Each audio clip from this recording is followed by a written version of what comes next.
Okay. Check me out. What's good, everybody? Welcome to the Streets Talk with Naturally Nah. I am your host, Naturally Nah, and I'm sitting next to my special guest, Major Green. It's good. Y'all, he tall as hell. He made me look so little in the frame, but nah, I'm glad we finally got a chance to get up and actually make this interview happen. About 2 or 3 years ago, I was talking your head off about it, and now it's actually happening. Getting it done. Right. So, how long have you been producing music as a whole? Like, what made you start producing music as well? I started because I had aspirations to be an artist initially in high school, so it kind of picked up. I didn't really have an engineer or beat maker or nothing like that, so I kind of had to create my own, which it allowed me to establish my sound kind of early, but starting early in high school, probably freshman year of high school. Okay.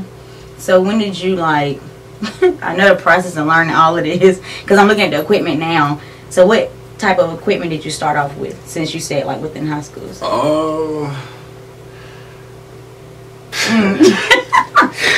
Oh man, I mean, whatever I could get my hands on. Originally I had this little webcam that you could, shoot videos, take pictures, and record audio. So we kind of just made do with that for a while until we got a hold of a laptop.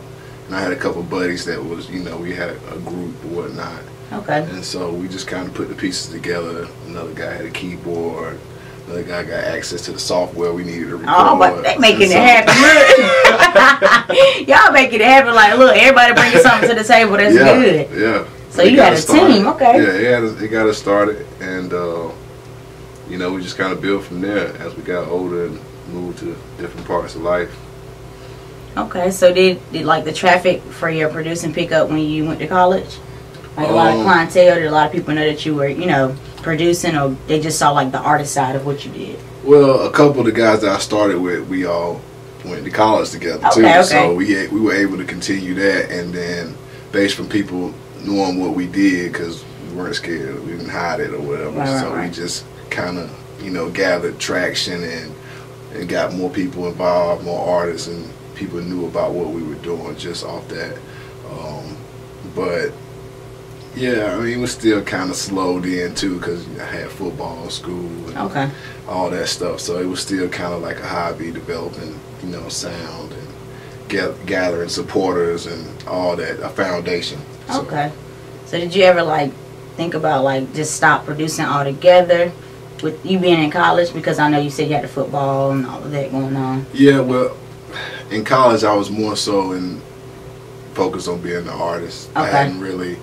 I had started finding people who could make beats and networking with people who could provide beats.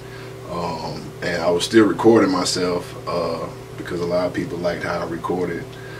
So just kind of built from there. I mean, I kind of forgot what your question was and what I was getting around to concluding to. But yeah, I started as an artist, and I just recently picked up the producing part here the last 2 years when I stopped being an artist.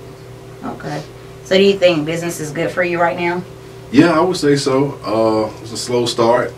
When I started here at Bull City Sound, it's kind of like the new barber. Everybody, people gonna pass up on the new barber. Right. Oh no, he ain't even made my hairline. So I had to work, build clientele, and eventually, word of mouth travel, and now stuff is pretty consistent. So pretty much proving yourself. Yeah, absolutely. Okay. So this is the funniest question ever.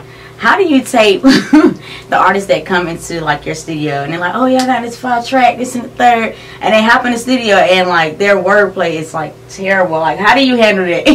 Well, when they go to ask you, oh bro, how do you think this sound? Is it good? How do you handle that? How do you tell them oh yeah, it's alright, Well, first off, I try to be honest. Okay, I try to be, in the most professional, mature way that I can. Okay. So that, because I know artists are sensitive and stuff like that. But even if I do encounter artists that aren't really that strong or whatever, I still take it as a learning experience, because this industry now, all the artists in the industry aren't strong artists. They got a formula together. They got either a nice engineer or a producer or a marketing scheme or whatever the case may be to give them the upper edge. But you know, those engineers have to tolerate that too. So yeah, that's true. I just look at it that way and try to make the best of the situation.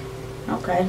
So how many celebrities have came through here, like in your studio? As a whole? In mine, it's kind of a difficult question because you got some who say, you got some are celebrities, you got some who say they are. Oh, got you. Or signed to such and such or whatever the case, and you can't really validate it. But I did have Stunner for Vegas here probably like 2 or 3 months ago. He came and did a feature. I think it was around the same time I interviewed him. Yeah. Okay. That was probably like the same day. I believe he said he had an interview earlier. Okay, yeah. But yeah, that's off the top that came in my studio.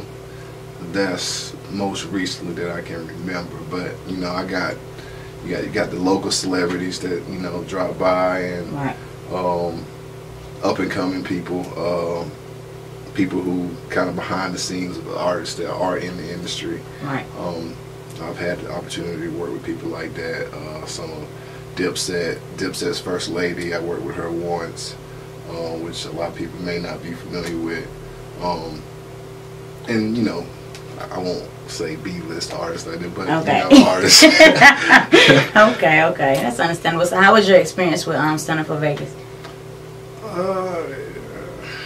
It was cool, I guess. I was hoping for like a better experience, honestly, as far as, you know, having the opportunity to work, you know, close. But he had a tight schedule. He got in, got out, and you know, it was what it was. But hopefully, you know, sometime in the future we may link up again. You know. Right. So how do you go about selling your beats? 'Cause I know a lot of producers, they have their free beats or they have like the different packages. Do you have or offer those packages or? Yeah, I kind of take it by, you know, situation by situation kind of thing. Okay. I do have beats for lease. I do sell them exclusively. I was doing like, you know, a free beat Friday kind of thing, but I kind of fell off with that. Okay. But yeah, I lease and I do exclusive. I work with artists if I'm working on a production project and I need artists, you know, to get on my production. So that's another avenue to get production of a major. So y'all better pay attention. Y'all heard him right. Like, he done spilled the beans and said it. So be on the lookout. Make sure y'all hit him up. Yeah. For real. Yeah. Okay. So what do you see yourself within the next 5 years? Well, I'm working hard towards, you know, getting my foot further into the industry as far as working with notable national artists, trying to, you know, either by production or following on a tour team or whatever the case may be.